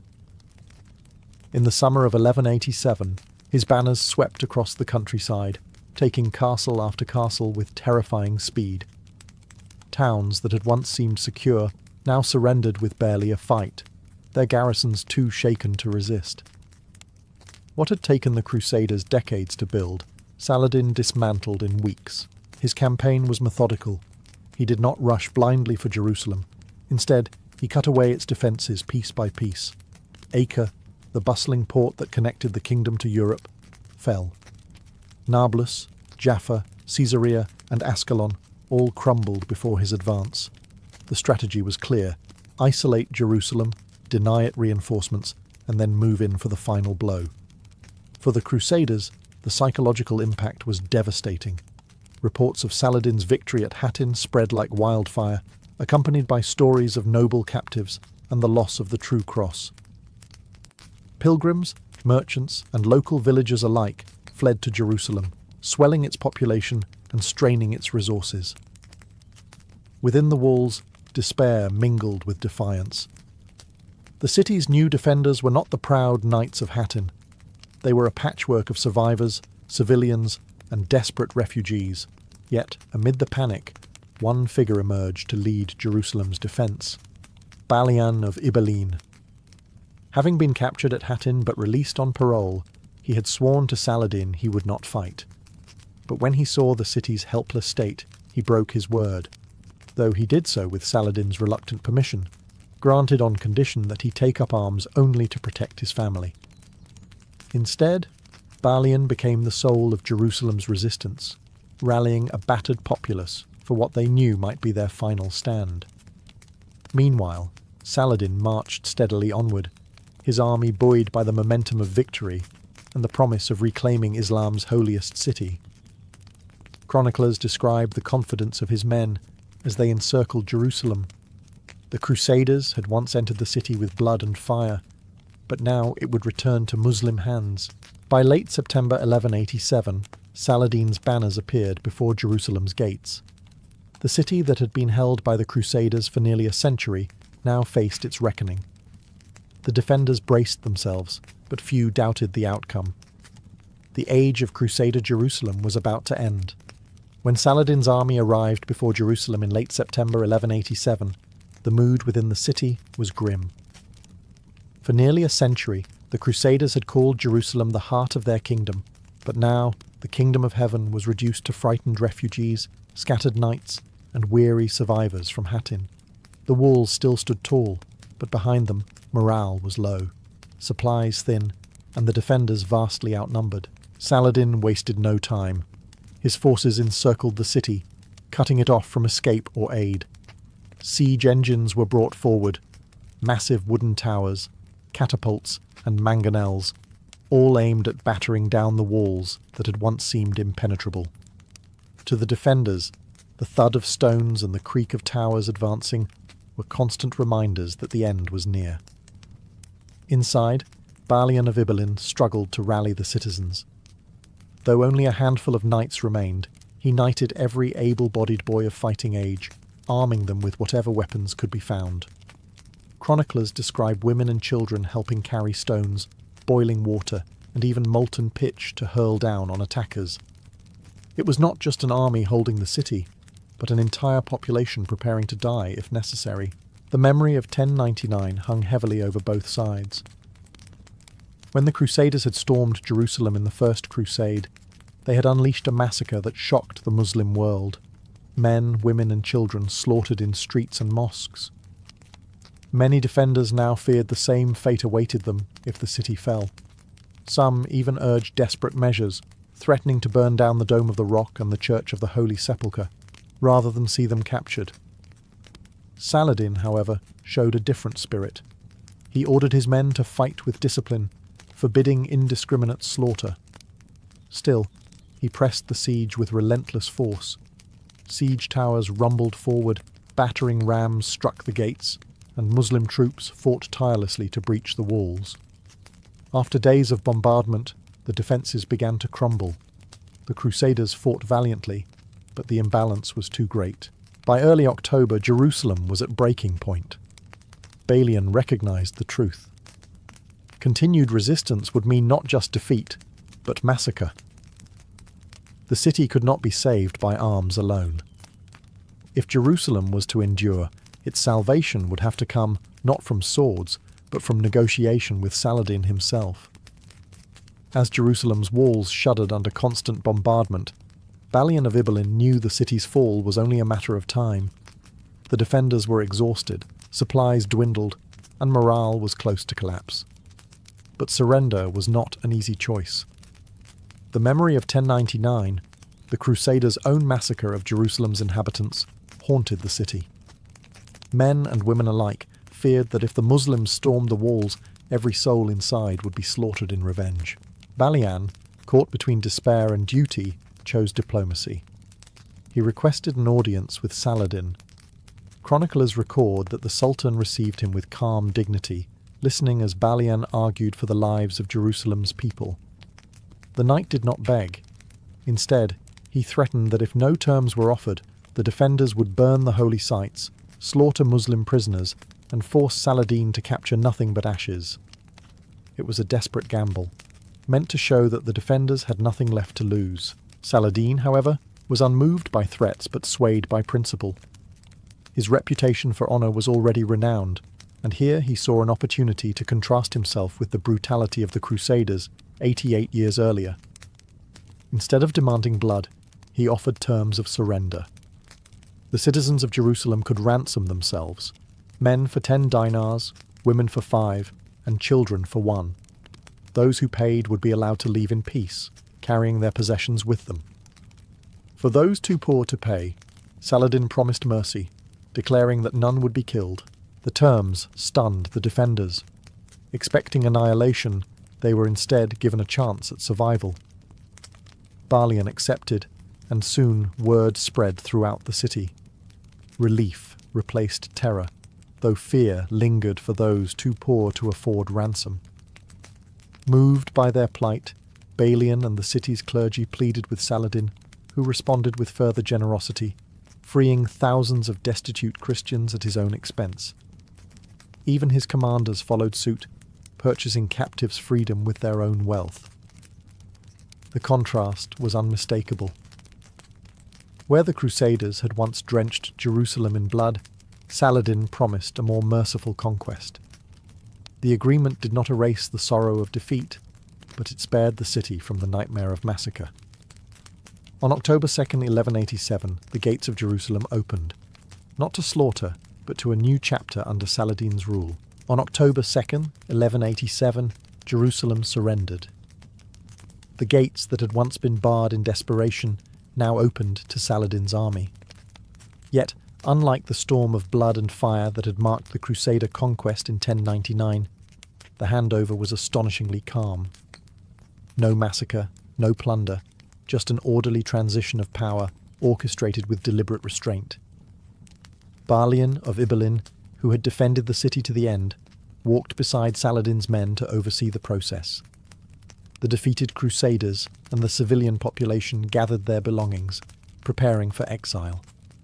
Families carried what little they could, bundles of clothes, cooking pots, cherished icons, while priests led processions, chanting hymns as they left behind the city they had called holy for nearly a century. The payment of ransoms became the practical business of surrender. Wealthier citizens handed over coins to secure safe passage, while the poor trembled at their inability to pay. True to his word, Saladin did not allow mass slaughter or indiscriminate slavery. He personally paid for the freedom of thousands, and his commanders followed his example. Even his own family contributed. Saladin's brother, Al-Adil, ransomed many of the poor from his private purse. The spectacle of mercy spread quickly, reshaping how Jerusalem's fall would be remembered. Saladin's entry into the city was staged with symbolic power. He rode through the streets not in triumphal arrogance, but in humility, dismounting to pray at the Al-Aqsa Mosque, which had been used as a church under Crusader rule. The Dome of the Rock, stripped of its Christian altars, was cleansed and rededicated as a Muslim sanctuary. The city's most sacred sites were restored to their original place in Islamic devotion. The handover was not without pain. For Christians, it was an exile, a bitter end to the kingdom built with so much blood. Tears flowed as they left Jerusalem, their chants echoing through the streets one last time. Yet even in loss, they acknowledged that Saladin had kept his word. The city had not been drowned in blood as it had in 1099. This moment defined Saladin's legacy. Where others had chosen vengeance, he chose restraint. In an age when brutality was the norm, his mercy stood out as both a political calculation and a genuine act of faith. Jerusalem had changed hands, but it had been spared destruction. News of Jerusalem's fall reached Europe like a thunderclap. In October 1187, envoys, pilgrims and merchants carried the story westward. The holy city, held by the Crusaders for nearly a century, had been lost. For Christendom, it was more than a military defeat. It was a spiritual catastrophe. The very heart of Christian devotion, the site of Christ's passion and resurrection, was once again in Muslim hands. Pope Urban III is said to have collapsed in grief upon hearing the news, dying shortly afterward. His successor, Gregory VIII, wasted no time. In November 1187, he issued the papal bull Audita Tremendi, calling all of Christendom to arms. This was not just another campaign. It was proclaimed as the greatest crusade yet, demanding the participation of kings, nobles, and commoners alike. The loss of Jerusalem was framed as a punishment for sin, a divine chastisement that could only be answered with penance and holy war. Across Europe, pulpits thundered with sermons. Preachers painted vivid images of Christian pilgrims now barred from the Holy Sepulchre, of relics seized, of churches stripped of their altars. The true cross, captured at Hattin, became a symbol of humiliation. It was not only the city that had been lost, but also the spiritual prestige of Christendom itself. The call to arms spread with unprecedented urgency. Monarchs who had once hesitated to join crusading expeditions now felt the weight of obligation. Richard the Lionheart of England, Philip II of France, and Frederick Barbarossa of the Holy Roman Empire all took the cross, committing themselves to what would become the Third Crusade. This was the first time Europe's greatest rulers joined forces for a single crusading cause. But alongside outrage came a strange respect. Accounts of Saladin's mercy circulated in Europe, often with admiration. Chroniclers noted that he had spared lives, ransomed captives, and honoured his promises, behaviour that contrasted starkly with the bloody conquest of 1099. Some European writers even described him as a model of chivalry, a paradoxical foe both feared and admired. For ordinary Christians, however, nuance mattered little. The holy city was gone, and the road to salvation seemed blocked. Pilgrims mourned, priests wept, and villages across Europe rang with the cries of families sending fathers and sons to reclaim Jerusalem. The fall of 1187 was not just a military turning point. It was a cultural earthquake that shook the entire medieval world. And from its tremors, the greatest crusading effort in history was born. With Jerusalem secured in October 1187, Saladin's task was not finished. He had won the jewel of the Holy Land, but he knew that Europe would not let it go unchallenged. The fall of the city had been too great a shock. The armies of Christendom would surely march again. Saladin's genius lay not only in winning battles, but in preparing for what would come next, securing his victory so it would endure.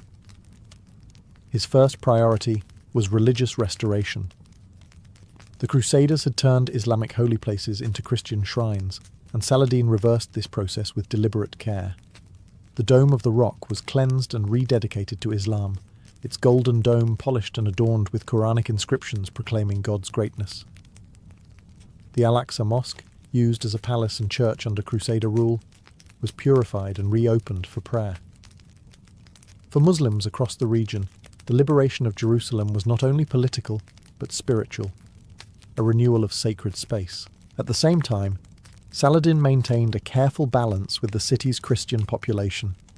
Though many departed, others remained, and he ensured that churches such as the Holy Sepulchre were not destroyed. Pilgrimage would still be allowed, albeit under Muslim rule. This decision bolstered his reputation for mercy and helped avoid unnecessary unrest. Strategically, Saladin turned to fortifications. He strengthened the city's defences, rebuilt damaged walls, and garrisoned key strongholds throughout Palestine. Castles at Jaffa, Ascalon, and Acre, either newly captured or surrendered, were repaired to create a defensive buffer. He understood that holding Jerusalem required controlling the surrounding ports and fortresses, cutting off potential Crusader reinforcements from Europe. Politically, he worked to solidify alliances. The armies that had brought him victory were not just his own. They came from across the Muslim world, Egypt, Syria, Mesopotamia. Saladin rewarded loyal emirs, secured the loyalty of his Kurdish and Turkish commanders, and reinforced the idea that this was not merely his triumph, but a victory for Islam as a whole. His authority, already immense, now carried the prestige of the man who had restored Jerusalem to Muslim rule. But even as he consolidated power, Saladin did not underestimate his enemies. He knew the kings of Europe were rallying. The Third Crusade was coming, led by Richard the Lionheart, Philip of France, and Frederick Barbarossa. Jerusalem's recapture was the height of his glory, but it also set the stage for his greatest challenge. By 1189, word of Jerusalem's fall had galvanized Europe, and the mightiest crusading force in history began to descend on the Levant. The Third Crusade was no ragtag army of minor lords. It was led by three of Europe's most powerful rulers, Frederick Barbarossa of the Holy Roman Empire, Philip II of France, and Richard the Lionheart of England. To Saladin, this was the storm he had long anticipated. Though Frederick's sudden death on the march crippled the German contingent, the forces of Philip and Richard eventually reached the Holy Land. Almost immediately, they made their presence felt. The first major test came at Acre, where Crusader remnants had laid siege to the city since 1189. When Richard arrived in 1191, he transformed the stalemate into a relentless assault. After months of grinding battle, Acre fell. For Saladin, it was the first bitter taste of reversal since Hattin. The stage was set for a titanic struggle between two men whose reputations would become legend, Saladin and Richard. Richard was everything his epithet suggested, a warrior king of immense courage, skilled in tactics, and utterly fearless in battle. Chroniclers describe him charging into the fray with a ferocity that inspired his men and unsettled his enemies. Saladin, by contrast, was the master strategist, cautious yet decisive, preferring attrition and maneuver over reckless charges. Their duel was not just of armies, but of wills and reputations. The clash at Arsuf in September 1191 epitomised this contest. Saladin's cavalry harassed the Crusaders as they marched along the coast, hoping to break their discipline. For hours, the Christians endured under a hail of arrows, until Richard unleashed a devastating countercharge that smashed Saladin's lines. Though not a decisive defeat, Arsuf restored Crusader confidence and cemented Richard's fame. Yet Saladin was no mere antagonist in Richard's story. Even his enemies acknowledged his nobility. During campaigns, he sent gifts of fruit and snow to the sick Lionheart, and when Richard's horse was killed in battle, Saladin sent him 2 replacements. Their rivalry was fierce, but it was tempered by mutual respect, each recognising in the other a worthy foe. The struggle continued in a series of indecisive campaigns along the coast. Richard recaptured Jaffa, but Jerusalem remained elusive. Saladin's careful defence and scorched earth tactics denied the Crusaders the supplies and momentum needed for a final push. The Lionheart's sword was mighty, but the city still lay in Muslim hands. By 1192, both sides were exhausted.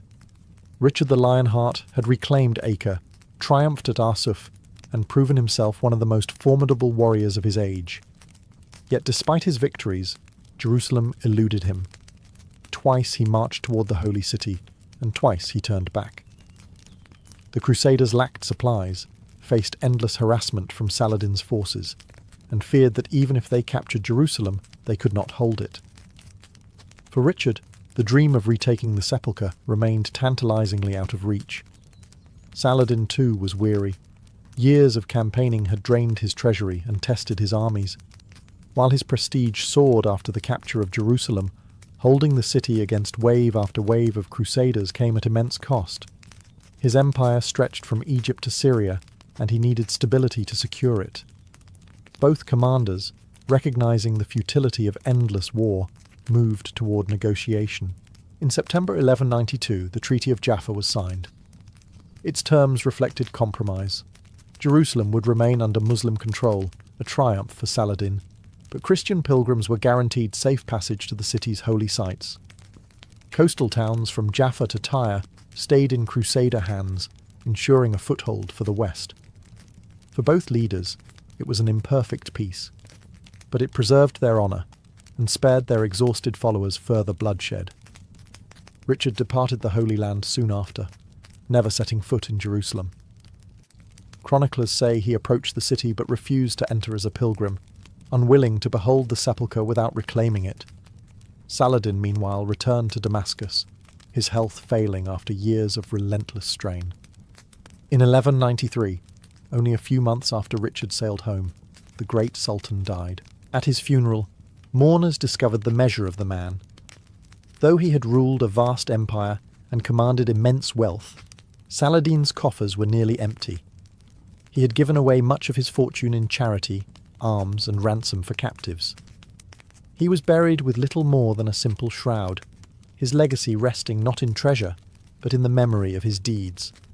For Muslims, he was the liberator of Jerusalem, the unifier of the faithful. For Christians, he was a formidable foe, yet also a figure of respect, remembered for his mercy and chivalry. In an age of brutality, Saladin stood apart, embodying both the sword and the spirit of leadership. His name endures as the man who reclaimed the holy city, and whose mercy became as legendary as his victories.